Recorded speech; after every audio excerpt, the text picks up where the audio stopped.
Put your phones on vibrate. It's time for some Hoffination. Alright. So we're going to be playing some Shore Leave on some Crysis Warhead. Now, is there some good graphics we're going to be seeing here? It's going to be very exciting.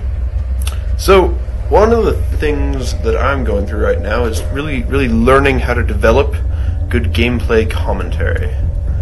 So, for all of you that have been watching my videos, there's like 8 of you, by the way, you will have noticed that I'm quite a noob in this area right now. And, I have a lot of work to do. So, I'm going to really kind of walk you through the process of what I think good commentary has to entail. One of the things that I've been working on is really coming up with good topics to talk about. I think that this is a really big part of it. I think that if you don't have a good topic to talk about, or really much of anything to say except for kind of talking about the game, that your gameplay really turns quite bland. And that red dot is really weird. You also have to build a lot of multitasking ability. So you've got to be able to really kind of engage with the game, and at the same time really kind of hone in on what it is you're trying to say in your gameplay commentary. And it's this multitasking ability that really makes gameplay commentary very difficult. A lot of people really don't appreciate it. I know I didn't before I started trying making gameplay commentaries at all. We got a lock on O'Neill's ELT yet? Binoculars, yeah, see? And that's another thing that you have to deal with. You have to be able to keep going despite a tangent. So if you go off and kind of do your own little thing for a little bit, and kind of really get distracted by a really kind of cool looking palm tree or some enemies on a hill rise up ahead, you really need to figure out how to really wheel yourself back into that gameplay.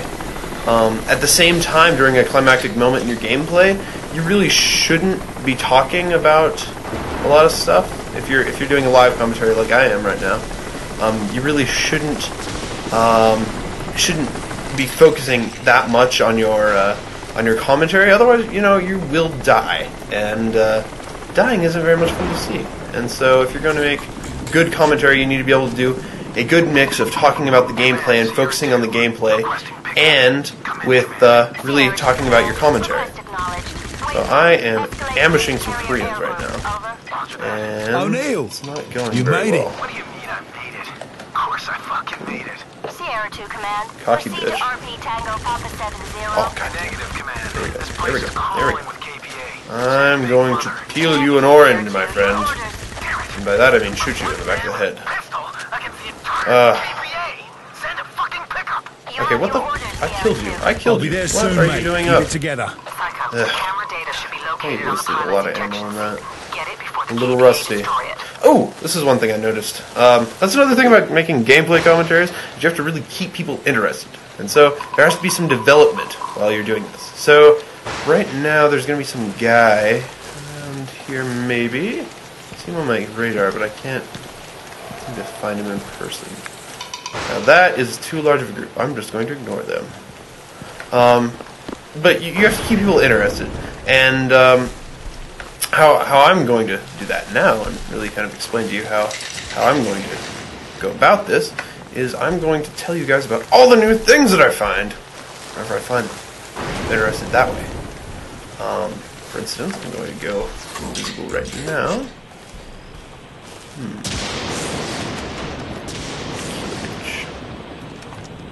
Alright, so that's nothing new. You already seen me kill people. But one thing that is new is that if I didn't know this at first, but if you put on your super strength mode, there is very little recoil. Oh my god, I died. That's one of the things I mentioned that we shouldn't do. This is gonna make a horrible gameplay. And I can't skip the cutscene. Oof.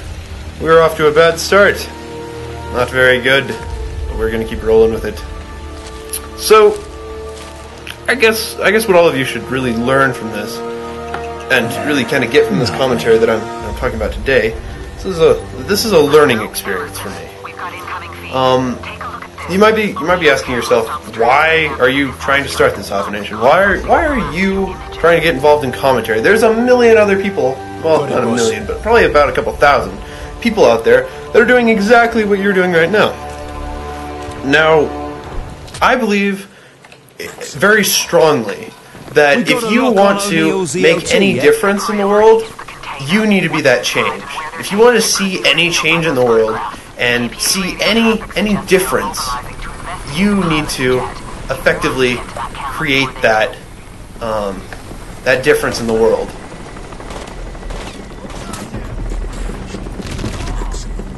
Ooh, that was sneaky of me. Oh, these guys are hiding. They weren't here last time. This is different. It's one of the things I love about this game.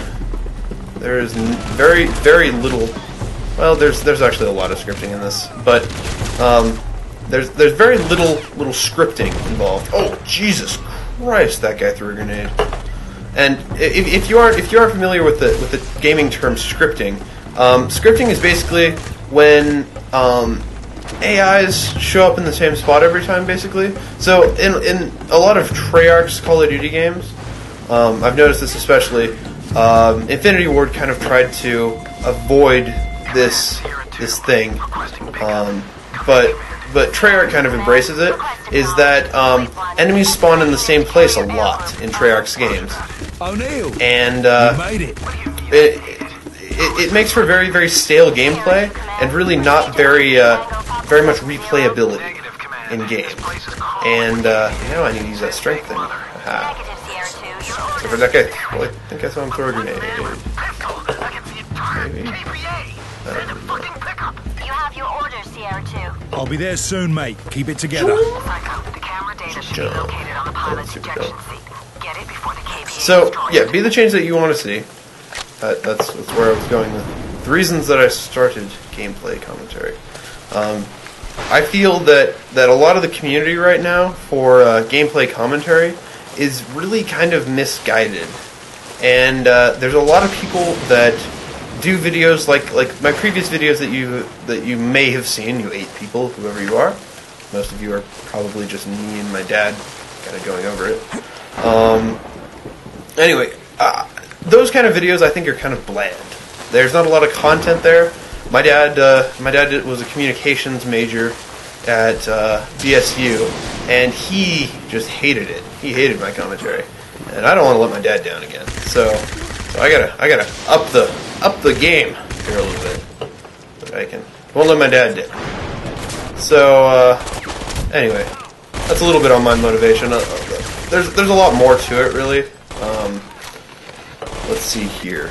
Like, one of the things that I kind of want to get out of this is a kind of transition into talking about games. I eventually want to get into game programming, and I've always kind of been given a lot in life, and I kind of want to give back to the community.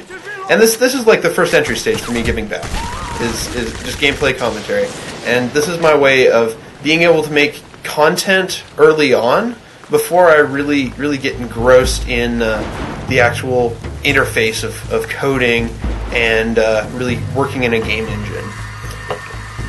So that's a little bit on why, where, when this all is taking place. And at the same time, an added bonus to why I want to learn how to do gameplay commentary is so that when I'm in college, and there's going to be hot chicks in college, right?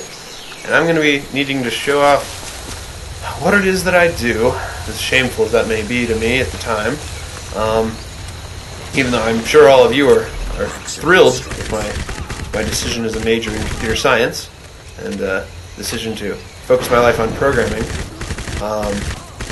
I may want to talk to the girl while I'm showing her these games, and if I'm uncomfortable being able to talk and play at the same time, I'm definitely not going to get laid, for sure. That is a externality that I am not going to ever come across, is getting laid from gaming. So, yeah, that's it's troubling to me, but you know, it happens. What am I saying? Ugh, tangents, Ben.